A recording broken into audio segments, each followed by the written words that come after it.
And I am Anders. Welcome to a cheeky extra. We go freeform here. It's like jazz tea. So we don't know what each other is drinking, although Nige hinted that he might have had this one before. I have. And it was inspired by yourself. Okay. You've gone down a Lapsang Souchong road. Yes. Yeah. Tell the viewers why.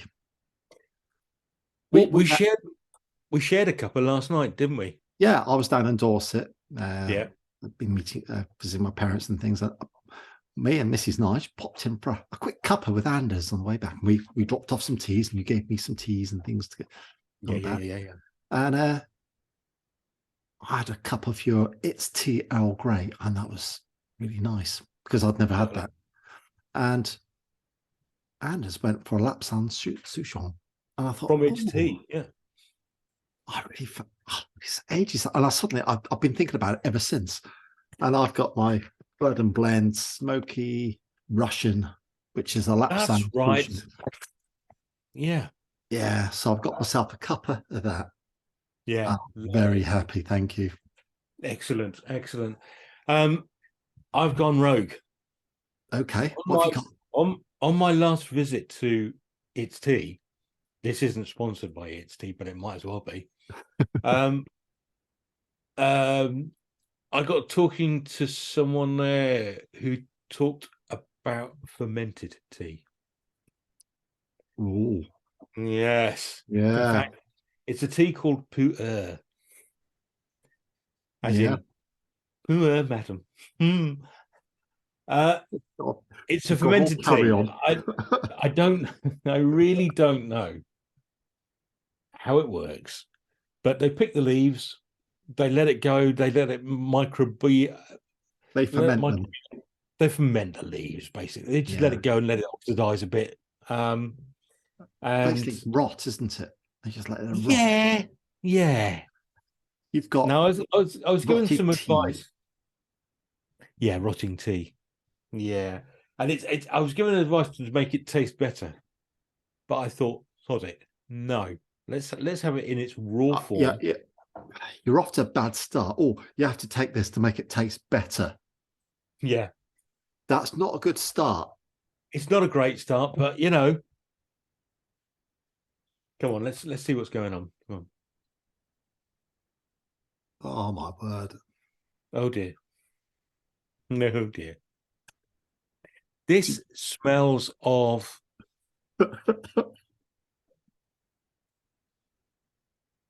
there's a hint.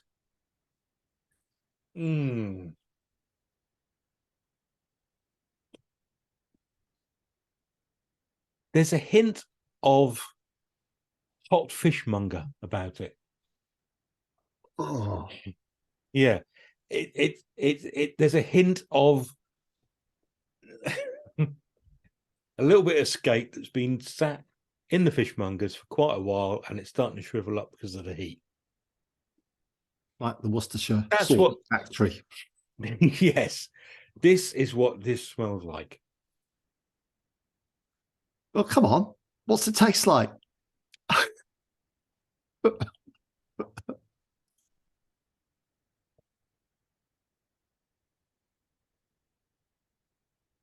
Right, okay, not as bad. Okay.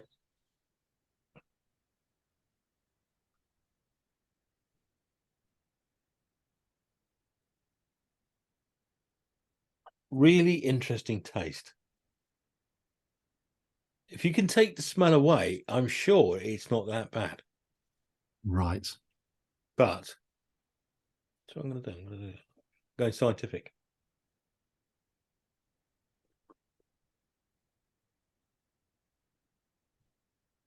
Tastes all right. There's right. Okay. I know this isn't. I need time just to collect my thoughts on this. The advice to make it taste better: a close peg, perhaps. It wasn't a close peg, but it perhaps should have been. It's a Heston Blumenthal thing that I saw once. It's a really odd taste, and I'm not explaining it at all well. I'll come back to you in a minute. Yeah. How's yours? How's yours? Wonderful. It's just that smoky, rich, smoky tea, like a campfire. It's wholesome. It's probably one of my favorite teas. It's not something I could drink every day as an everyday tea, but it's once in a while, it's just so satisfying. Yeah, right. Okay. Interestingly enough, I don't know if I've mentioned this before, but somebody once told me if you're going to have an Earl Grey, Yeah. put a spoonful of Earl Grey in, and then just a little quarter teaspoon of Lapsang Souchong. Oh, And apparently it works. I feel another program coming up. Well, We can have tea cocktails. No, yes. I like that. Tea. Anyway. Yeah. Honestly, what a couple of tea is. Yeah. Sorry. Yeah. That was a production meeting live during now you see, I'm still not convinced that works. Because the Lapsang Souchong is just so strong. It is. I remember having from Bird and Blend that it was Vicky's sponge cake. And it was a Lapsang Souchong tea, the flavored ingredients. And no, it wasn't. It was a Ceylon tea. That was it. And it was right. Really strong, full-bodied tea with these delicate Victoria sponge cake flavors. And it didn't work. Yeah. The tea just battered the flavorings. It needed something a lot lighter, but anyway, it's the tea was all right as a tea, but it ruined the flavorings. But anyway, this tea here it's cooled down a bit. It's becoming a little bit more tasty. Okay, a little less rotty, perhaps. A little bit less rotty. There's an interesting taste to it, but it just tastes like a. Do you know what? It tastes like a bad cup of tea. You know when you get a PG Tips and you just you don't put milk in it. Doesn't taste right. So what did they suggest that you had to do to make it taste better? I can't remember. Just to put away and have a glass of water. That might well be it, yeah. But it's actually quite smooth. Right. There is something about it that I can't quite work out taste-wise. You've not sold it to me.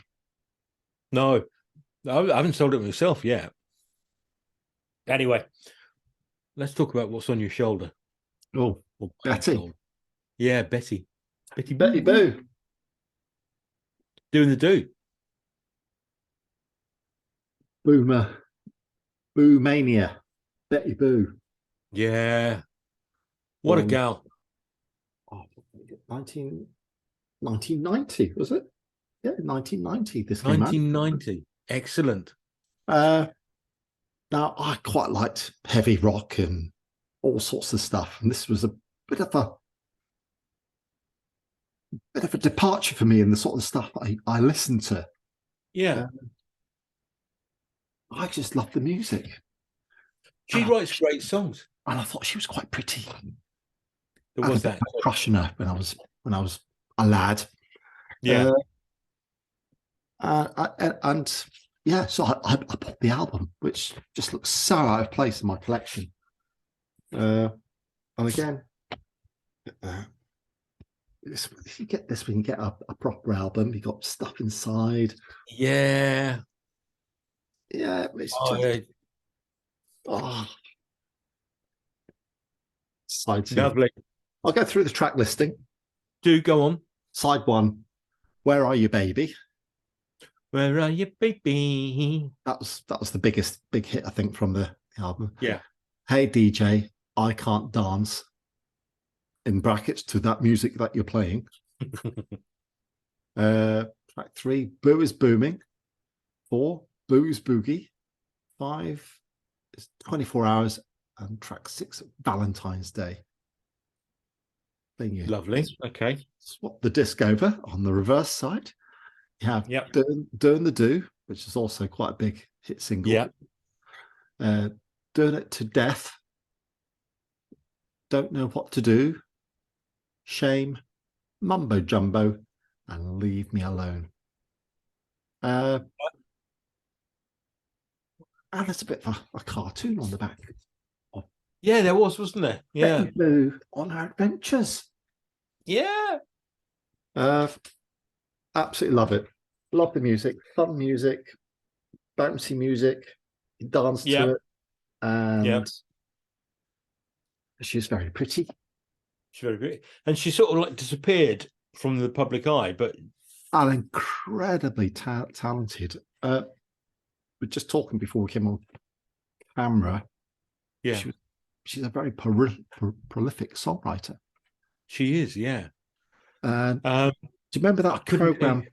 Pop Stars, when the first sort of before Yes. the Actor, and they had that group of four, and they had the song they had, Pure and Simple. That's right. Yeah. Betty Boo wrote that. Boo. Yeah. There's other stuff as well. Yeah. But there's I'm a big fan of Colin Murray, who started out in Radio 1. He does Fighting Talk and other stuff. He has his own show on Radio 5. He does a program called Midnight Meets. Look on your podcasts if you want to find it. Free-form interviews, smart interviews with famous people. And Betty Boo was on there recently. And yeah, smart, so clever, and about to release new music, I believe, as well. So keep an eye open for it, Nige. Oh, I will. And if she releases another album, I might buy it on vinyl. Do. And do you think, we always said we'd never do this, but if Betty Boo wants to come on and join us for a cuppa in the Cheeky Extra, talk about her album, I think we'd let her on. Yeah. And if you don't agree to it, I'll just do you. So, call out to Betty Boo or anyone that knows her, let her know that Nige and Anders would like to interview her on a little YouTube channel that has about 40 subscribers at the moment, but we're going to go places because we like her music. Yeah, absolutely. And I'm sure she won't be at all afraid. No. There'll be a laugh. But I'd be fascinated to see what tea she picks. Yeah. She won't. I would advise against Pu Erh. Yeah. Yeah. I reckon she's a green tea lady. I think she is. Yeah. Which means I'm quite like her. I like green tea. It could go two ways. It's either green tea lady or Yorkshire tea lady. I'm going green. I don't think there wouldn't be anything in between. Okay, all right. I'm going green, but yeah, that's my initial instinct. I'll stick with that. Yeah. I think you're right. Right. I can't drink any more of this Pu Erh. Yeah. So I'm gonna gracefully retire now. Yeah. From this episode. Yeah, watch out for the next Cheeky Extra where we fantasize about who we'd like to interview on our little show next time. Yes, I've already got one name in mind. Next time. Yes, okay. Until next time, you'll be surprised by what I say. Next time, until then. Yeah, I've gone all funny now. Giggly. Thanks a lot for watching. See you soon. Bye. Goodbye.